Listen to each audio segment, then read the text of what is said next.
جو اسلام کے علاوہ دوسرے دین کی طرف منہ پھیرا ہرگز نہیں قبول کیا جائے گا۔ اور میرے آقا فرماتے ہیں من تشبہ بقوم فہو منہم، جس نے کسی دوسری قوم کی مشابہت اختیار کی قیامت کے دن اسی قوم کے ساتھ اسے اٹھایا جائے گا، اسی قوم کے ساتھ اٹھایا جائے گا۔ مسلمانوں، آج ایمان مضبوط کرنے کا وقت آ گیا آپ کے۔ السلام علیکم ورحمۃ اللہ وبرکاتہ۔ محترم ناظرین، ہم دیکھتے رہتے ہیں کہ اکثر لوگ جو بڑے بڑے سیلیبریٹی ہوتے ہیں کبھی کسی مورتی کے سامنے پوجا کر رہے ہیں، کبھی کسی مورتی کے سامنے جھک رہے ہیں۔ بڑے بڑے سیلیبریٹی چھوڑو، ہمارے اکثر لوگ جو ایسے ملنے والے ہوتے ہیں جو ایمان والے ہیں، یقین رکھتے ہیں اللہ پر، لیکن اس کے باوجود بھی بتوں کے سامنے جھک جاتے ہیں۔ تو کیا مسلمان بتوں کی پوجا کر سکتا ہے؟ اس کے بارے میں مفتی سلمان اظہری صاحب نے بہت ہی شاندار اور زبردست بیان دیا ہے۔ تو چلیے سب سے پہلے مفتی سلمان اظہری صاحب کا یہ بیان سنتے ہیں، اس کے بعد انشاءاللہ بات کریں گے۔ بہت شاندار بیان ہے، مکمل بیان۔ ایمان کی حلاوت، ایمان کی لذت، ایمان کی جو شیرینی ہے، مٹھاس ہے، آپ کو ملی ہے یا نہیں ملی ہے یہ میں نہیں بتا سکتا ہوں، لیکن اگر پانا ہے اس کی لذت، اس کی حلاوت، ایمان کی مٹھاس ہوتی کیسے ہے، اس کے لیے حضور پاک صلی اللہ علیہ وسلم نے 3 علامتیں بتائی ہیں۔ جس شخص کے اندر یہ 3 باتیں آ جائیں تو پھر وہ ایمان کی لذت محسوس کر سکتا ہے، ایمان کی مٹھاس اسے مل سکتی ہے۔ ایمان جو ہے صرف داڑھی ٹوپی کا نام نہیں ہے، جبہ کرتے کا نام نہیں ہے، ایمان صرف جھنڈا لے کر گھومنے کا نام نہیں ہے۔ ایمان ایک الگ کیفیت ہے جس کا سرور بندے کو ملتا ہے، جس کی لذت اور جس کی شیرینی کو وہ بتا نہیں سکتا، اور وہ کیسے حاصل ہوتی ہے؟ 3 چیزیں میرے آقا فرماتے ہیں۔ پہلی چیز، اللہ اور اس کے رسول سے سب سے زیادہ محبت کرتا ہو، پہلی چیز۔ اور دوسری چیز یہ ہے کہ جس سے بھی محبت کرتا ہے دنیا میں وہ صرف اللہ اور اس کے رسول کے لیے کرتا ہے۔ تیسری چیز ہے کفر میں واپس لوٹنے کو اتنا سخت سمجھتا ہو جیسے آگ میں ہاتھ ڈالنے کو سخت سمجھتا ہو۔ آگ میں ہاتھ ڈالنا کسی کے لیے آسان ہوگا، لیکن کفر و شرک کی طرف جانے کو سخت ناپسند کرتا ہو۔ یہ 3 چیزیں اگر تمہارے اندر آ گئی تو ایمان کی لذت مل جائے گی، ایمان کی مٹھاس مل جائے گی۔ زندگی میں سب سے زیادہ پرائیورٹی کس چیز کو ہو؟ اللہ اور اس کے رسول کو۔ دوسری چیز، دنیا میں جس سے بھی تعلق بنے گا وہ صرف اللہ اور اس کے رسول کے لیے بنے گا۔ تیسری چیز، کفر کی طرف کبھی لوٹنا پسند ہرگز نہ کرے، بلکہ کفر کا نام سنتے ہی اس کے اندر ایسی ہیبت آ جائے کہ میں آگ میں ہاتھ ڈالنا تو پسند کروں گا لیکن کفر کی طرف ہرگز نہیں جا سکتا۔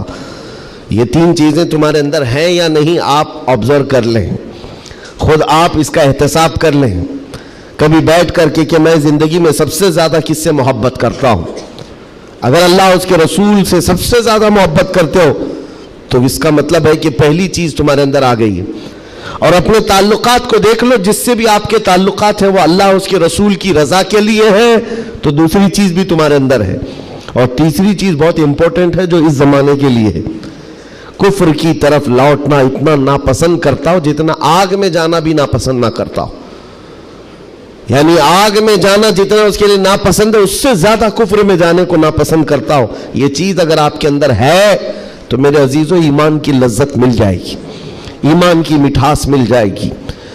اس دور کے حالات کے اعتبار سے میں اگر اب بات کروں، قرآن کی آیت تو 1400 سال سے یہ اعلان کر رہی ہے وَمَنْ يَبْتَغِي غَيْرَ الْإِسْلَامِ دِينًا فَلَنْ يُقْبَلَ مِنْهُ، اسلام کے علاوہ کسی بھی دین کی طرف تم منہ بھی لگائے، توجہ بھی کیے تو قیامت کے دن پھر وہ سب سے بڑے گھاٹے میں ہوں گے، ہرگز قبول نہیں کیا جائے گا۔ میں بات یہاں سے شروع کرتا ہوں کہ آج لوگوں نے اس کو ہلکے میں لینا شروع کر دیا، چاپلوسی کرتے کرتے، خوشامد دوسروں کی واہواہی حاصل کرنے کے لیے کبھی پوجا پاٹ میں بھی شریک ہو گئے، کبھی ان کی رضا حاصل کرنے کے لیے ان کی محفل میں بھی بیٹھ گئے، اللہ اس کے رسول کو چھوڑ دیا۔ تمہارے دین میں کمی کس بات کی ہے؟ کتوں کو راضی کرنے کے لیے شیر کبھی کتا نہیں بنتا، ایک بات یاد رکھو، رسول پاک صلی اللہ تعالیٰ علیہ وسلم کا جو سپاہی ہے وہ ہر گھڑی ہر میدان میں سپاہی ہے. اسے کس چیز کی کمی ہے؟ کس چیز کی کمی ہے؟ جو عزت ملی ہے وہ نام مصطفیٰ سے ملی ہے. ایک صحابی ہیں حضرت نعمان، ایک بادشاہ کے ہاں گئے تھے ایمبیسیڈر بن کر کے، ترجمان حضور کے قاصد بن کر گئے تھے. بہت دور ملک تھا، میرے آقا مدینے میں ہیں، لیکن جانتے ہو اس بادشاہ نے آپ کے آنے کے لیے ریشم کا قالین بچھایا، سونے کی کرسی لگائی. لیکن وہ صحابی رسول جیسی آئے، اپنی تلوار سے انہوں نے ریشم کے قالین کو پھاڑ دیا، زمین پر چلنے لگے. اور کرسی جب سونے کی کلائی کی ہوئی کرسی بچھائی گئی ان کے لیے، بادشاہ نے بہت عزت دیا کہ محمد عربی کا قاصد آیا ہے، سفیر آیا ہے، لیکن انہوں نے کرسی کو بھی ٹھکرا دیا، کہا مجھے دوسری کرسی لاؤ. کیوں؟ صرف اس لیے. اس بادشاہ نے پوچھا کہ اتنا زیادہ غرور ہے عرب والوں میں، اتنا زیادہ ایٹیٹیوڈ ہے محمد عربی کے غلاموں میں، ان کے سفیروں میں؟ صحابی رسول نے کہا نہیں، نہ یہ غرور ہے نہ یہ تکبر ہے.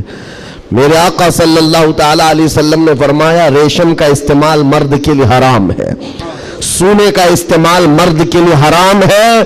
تو میں مدینے میں رہوں تب بھی غلام ہوں، دنیا میں کہیں پر رہوں تب بھی میں غلام ہوں. انہوں نے پاس و لحاظ رکھا ہے نسبت رسول کا.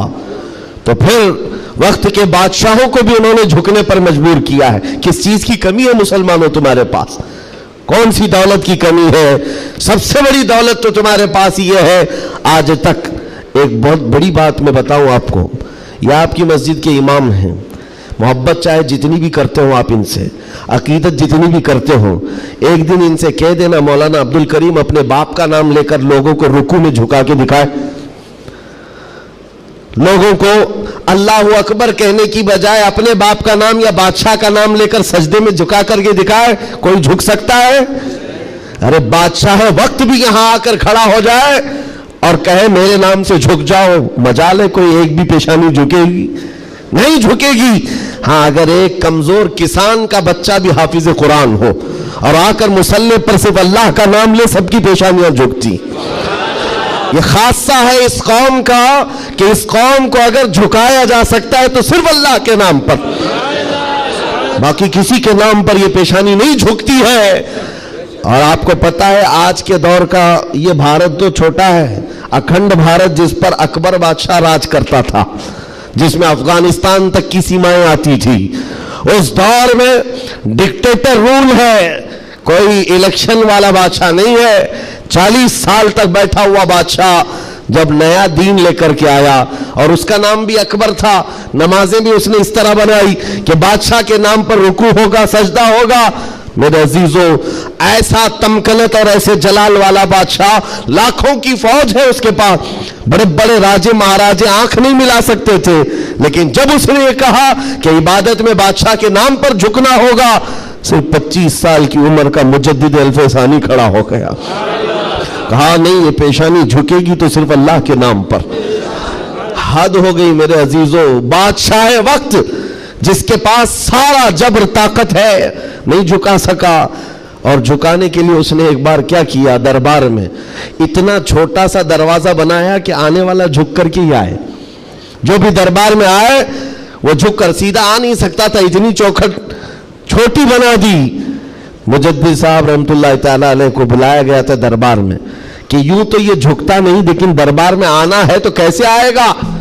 جب وہ قریب پہنچے دیکھا کہ اتنی چھوٹی چوکھٹ بنی ہوئی ہے اور یہاں جانے کے لیے رکوع کی حالت میں جانا پڑتا ہے. وہ اللہ رب العزت کا ایسا بندہ، رسول پاک کا سپاہی، اپنے دین کا محافظ، دیکھتا ہے جانا ہے ٹھیک ہے جائیں گے، لیکن جس وقت داخل ہونا تھا وہ نہ جھکے، نہ ہی رکوع کیا، نہ ہی پیشانی جھکائی، پہلے پیر اندر ڈال دیا، پیر اندر ڈال دیا. جیسے سامنے لوگوں نے دیکھا کہ لوگ پیشانی پہلے اندر ڈال کر کے آتے تھے، اور یہ عالم دین ہے کہ پیر اندر ڈال کر کے آ رہا ہے. یہاں جیسی آئے تو لوگوں نے یہ اعلان کیا کہ بادشاہ کی بڑی توہین ہوئی، بادشاہ کی بڑی توہین ہوئی، پاؤں دکھا کر کے آ رہا ہے یہ مولوی، قدم دکھا کر کے آ رہا ہے. آپ نے کہا بادشاہ کی توہین میں نے نہیں کی، بادشاہ نے خود اپنی توہین کروائی ہے.